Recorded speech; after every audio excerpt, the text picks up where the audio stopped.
sobat-sobat Mansapas, kembali lagi bersama kami di podcast Zona Literasi. Tempat di mana kita berbagi hal baru, sharing pengalaman, dan pasti obrolan yang asik banget. Bersama saya Hapsaria Talib sebagai host yang akan menemani kalian selama beberapa menit ke depan. Tentu aja dong, hari ini kita nggak sendirian nih. Kita ditemenin oleh dua kakak kelas kita yang kelihatannya kece dan keren abis nggak sih? Coba kita kenalan dulu. Hello precious people, my name is Naila Izul Zahira. Usually you can call me Naila and I am from 12G class. Hello everyone, my name is Muhammad Faiz Ramadhani. You can call me Faiz. I'm 18 and I'm from 12E class. Bagaimana kabar Kak Naila dan Kak Faiz? Kabarku alhamdulillah baik. Alhamdulillah aku juga baik banget hari ini dan tetap semangat. Dari awal kalian penasaran gak sih? Kenapa podcast kali ini tuh kerasa beda banget dari podcast sebelumnya? Kayak dari suasananya dan dari dua kakak di samping saya yang kelihatannya smart, diligent, and really cool.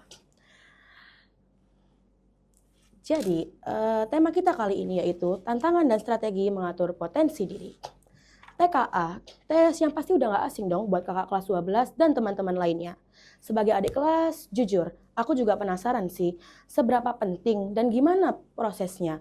Jadi hari ini kita bakal ngobrol-ngobrol bareng sama kakak-kakak di samping saya tentang pengalaman mereka dan tips and tricks sebagai orang yang sudah mengalami TKA itu. Ya. Jadi gimana rasanya akhirnya kelar dari TKA? Apakah lega banget atau malah masih kepikiran salah satu soal yang bikin galau sampai sekarang? Boleh Kak Naila dulu? Oke, menurutku kalau ditanyain life after TKA ya, sejujurnya aku ngerasa lega karena apa ya?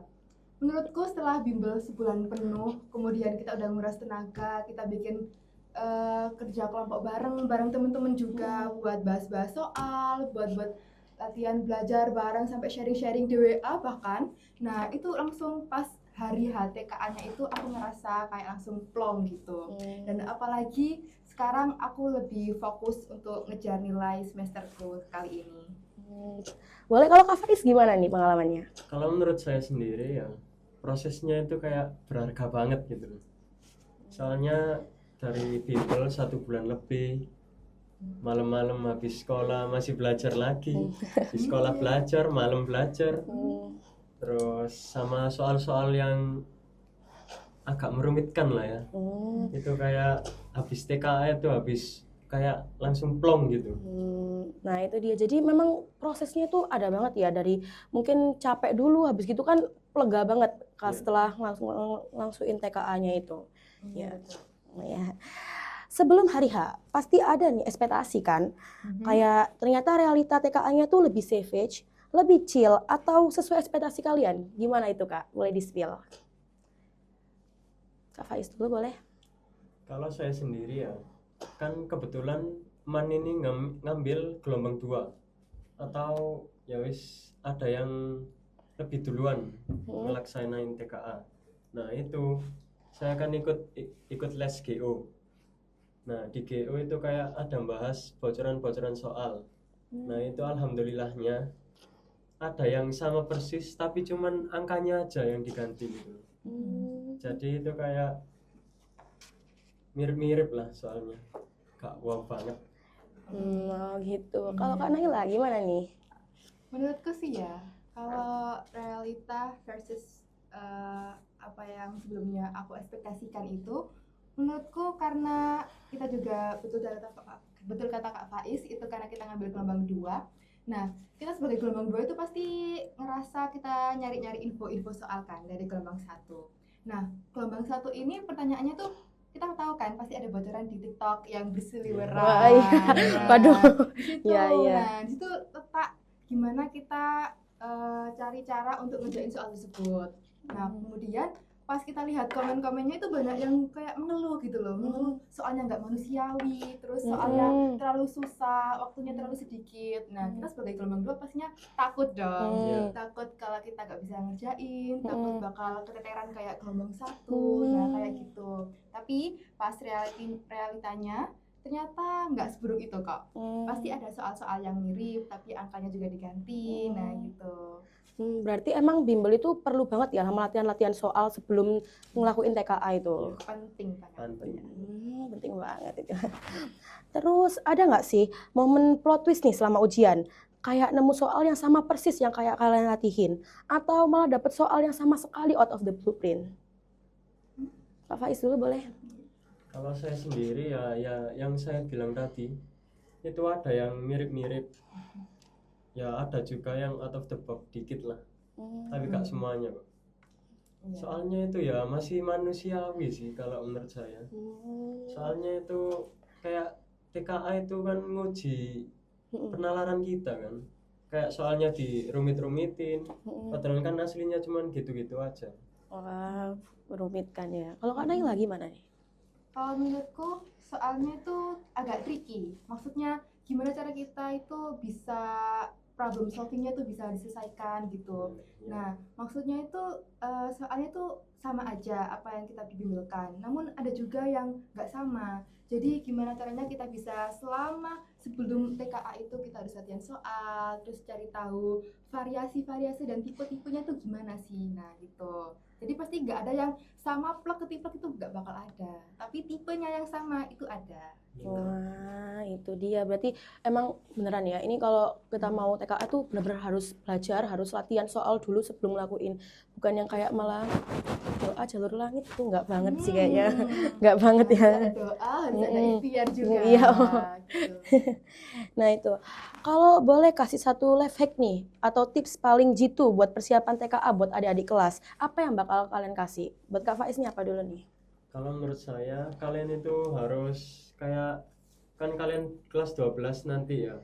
Kelas 12 itu tugas-tugasnya banyak, ada KA, ada yang lain-lain. Iya, Nah itu kalian harus pinter banget ngatur waktu. Soalnya kalau kalian gak ngatur waktu itu kalian sendiri yang bakal keteteran. Nah terus yang kedua, manfaatkan bimbel dari sekolah sebaik mungkin. Karena itu udah gratis ya. Ya kalian harus menghargai lah, jangan menyepelekan. Iya, Terus betul. yang ketiga, kalian harus lebih sering latihan soal.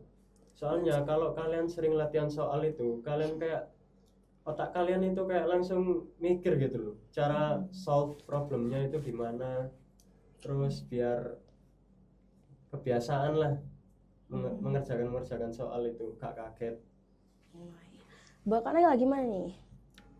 Menurutku ya, untuk adik-adik nanti yang pastinya mau TKA, karena kita ada bimbel di sekolah, pastinya juga pasti wajib ya ikut bimbel itu. Namun gak semuanya itu kita pasrahkan pada bimbel itu. Kita juga harus sering latihan di rumah. Nah, karena kita terlalu kebiasaan bimbel di rumah, tapi bimbel di sekolah, tapi nggak ngerjain soal di rumah, itu sama aja. Nah, terus kita juga harus latihan bagaimana cara kita timing. Timing itu maksudnya kita manage waktu. Gimana cara kita mengatasi soal tersebut cuma dalam waktu 2 menit. Karena di TKA itu nanti satu soal itu cuma 2 menit waktunya. Dan nggak mungkin kita ngerjain satu soal lebih dari 2 menit dong. Nanti soal-soal yang lainnya bagaimana. Nah, aku yang sangat-sangat aku sesali saat TKA itu karena waktunya itu terlalu sedikit buat aku. Jadi kebanyakan soalnya itu terlalu mepet-mepet waktu lah. Beberapa soal ada yang bisa kejawab, namun ada beberapa soal juga aduh bismillah deh. Kurang maksimal. Iya, kurang maksimal. Berarti ada sedikit rasa kayak menyesal gitu nggak Kak atau gimana gitu karena Ada pastinya. Jujur ada. Jujur ya kan? ya pasti ada ya. Apalagi buat adik-adik kelas kayak kita, kayak aku nih contohnya nih, perlu banget nih dari kelas 10 ini udah perlu belajar lebih baik, konsisten, latihan soal yang banyak, bukan cuma nyepelein dan pasrah aja, itu tuh nggak boleh banget itu kayaknya. Ini kayak setelah melalui semua ini, apa sih persepsi yang berubah tentang ujian nasional atau tes sejenis ini? Apakah cuma sekedar gerbang atau justru prosesnya nih yang lebih berharga? Boleh Kak Faiz dulu? Kalau menurut saya sendiri ya prosesnya itu berharga banget. Soalnya dari TKA ini mungkin ya kita itu kayak malamnya gak pernah belajar. Nah karena ada TKA ini kita jadi membentuk kebudayaan belajar pas malam. Itu sangat membantu banget. Soalnya kebiasaan belajar itu kayak penting aja gitu. Ya mestinya penting banget ya. Buat Kak Naila gimana nih? Buat aku sih sama, jadi kayak prosesnya lebih berharga. Gimana cara kita manage waktunya, terus bagaimana cara kita ngatur mentalnya itu penting banget Nah, untuk anak itu. kelas 12. Nah, karena kita tuh diserang banyak sekali tugas selain TKA. Dan kemudian pas hari hanya kita juga harus tahu gitu loh, kan ruangannya juga ber-AC ya. Iya. Terus waktunya juga sedikit, ada pengujinya, ada CCTV-nya, nggak boleh lihat kanan kiri. Nah, kita harus pasrah kepada Allah dan yakin dengan diri sendiri. Jadi gimana caranya kita itu bisa memanage waktu kita selama sebelum TKA dan ngatur mental dan emosi kita itu gimana caranya. Terus ngatur panik saat hari hanya itu gimana. Iya. Nah, itu Waduh. yang Penting paling banget penting itu. sih. Proses-proses setiap detail-detail kecilnya itu yang menurutku berharga. Waduh, ngeri banget ya habis denger jadi takut nanti kelas 12. Soalnya Enggak. pas kalian ngerjain TKA itu kayak gak boleh ngelamun dikit gitu. Bener, Waktu itu bener. penting banget. Sangat, 2 sangat menit Kak ya? penting. Iya. Waduh. Bener, waktu Meskipun adalah kalian emas. iya, meskipun kalian tahu soalnya itu kayak kalian masih mikir ini pakai rumusnya mana. Waduh. Nggak bisa kayak. Alamat itu. Kalau baca soal literasi, nah itu sih kan ada banyak pastinya berparagraf. Nah, kalian harus bisa nentuin mana yang harus kalian baca terlebih dahulu. Ada soal yang harus dibaca soalnya dulu, baru bacaan. Ada juga yang dibaca ide pokoknya dulu, gitu. Tergantung tipe soalnya bagaimana. Waduh. Gitu. Waduh, harus semangat sih ini habis setelah Terus ini ya. saya mau ngomong lagi itu. Mm. Kalau soal literasi ya, biasanya itu buat 5 nomor langsung. Biasanya.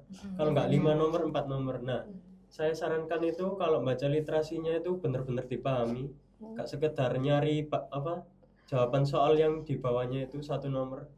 Soalnya kalau kalian benar-benar mahamin, ngerjain soal-soal selanjutnya itu kayak tinggal lihat pilihan jawabannya gitu. Iya. Bisa langsung jawab. Oh, jadi bukan yang kayak baca satu soal dulu, lihat ke atas lagi, baca satu soal lagi, lihat ke atas Iya. lagi, nggak gitu ya. Sekalian biar Oh. manage waktunya enak. Jadi waktu tuh bener-bener penting banget di sini Kak ya. Penting banget. Bisa pakai teknik scanning atau skimming. Nah, itu. Biasanya aku pakai teknik itu sih. Kalau teknik scanning itu aku pakai buat yang kalau ada soal terus kita baca lagi, itu namanya teknik scanning. Kalau teknik skimming kita cari aja poin-poin pentingnya, terus kita lanjut kerjakan soalnya. Itu teknik skimming. Gitu. Gitu. Ya. Wah, ya ide-ide baru nih. Ya. Ini bisa buat masukan buat adik-adik juga. Ya, buat adik-adik yang lainnya dan saya. Gitu. Nih, pertanyaan terakhir. Waduh, udah terakhir aja nih. Apa pesan dan kesan Kak Faiz dan Kak Naila? Pesan dan kesan untuk The TKA Journey ini dalam 3 kata. Sendiri-sendiri atau Iya. gimana nih? Nggak apa-apa Iya. deh Kak, ini kan ya opini masing-masing aja Opini gimana. masing-masing Yes. ya. Kalau dari Kak Naila nih gimana nih? Jujur dari aku 3 kata untuk TKA Journey yaitu chaos, capek, tapi lega. Ada kata leganya nih enak Iya. banget didengar ya. Kalau Kak Faiz gimana nih 3 katanya nih? Kalau menurut saya sendiri 3 kata: seru, mengasihkan, dan capek banget. Pasti ada kata capek, nggak mungkin dong. Iya. Nggak ada. Capek Karena- sekali. Iya, karena aku lihat dari tadi bimbelnya itu, terus setiap hari harus latihan soal malam sampai begadang Kak, kadang gitu. Iya. Ya itu dia susahnya itu. Tapi Apalagi yang ikut les di luar sekolah, itu mesti lanjut lagi. Ya. Pulangnya kan sore, terus lanjut les lagi. Itu yang paling berat sih. padat banget ya. Tapi setelah ngelakuin TKA tuh lu lega banget Kak? Nggak Ya, selega Kak, itu selega itu ya, sih. karena setelah TKA itu pasti ada hal-hal baru yang akan Iya. mendatangi kita. Betul. Contohnya setelah TKA kita ada KTI buat KA. ada Terus SAS. SAS.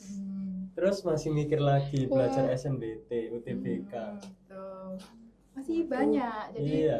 jangan terlalu ngerasa lega karena kita masih harus ada belajar dan belajar lagi. Gitu. Nggak sampai situ aja, berarti masih panjang banget ini setelah Panjang. TKA itu ya. Panjang sekali. Ya itu dia.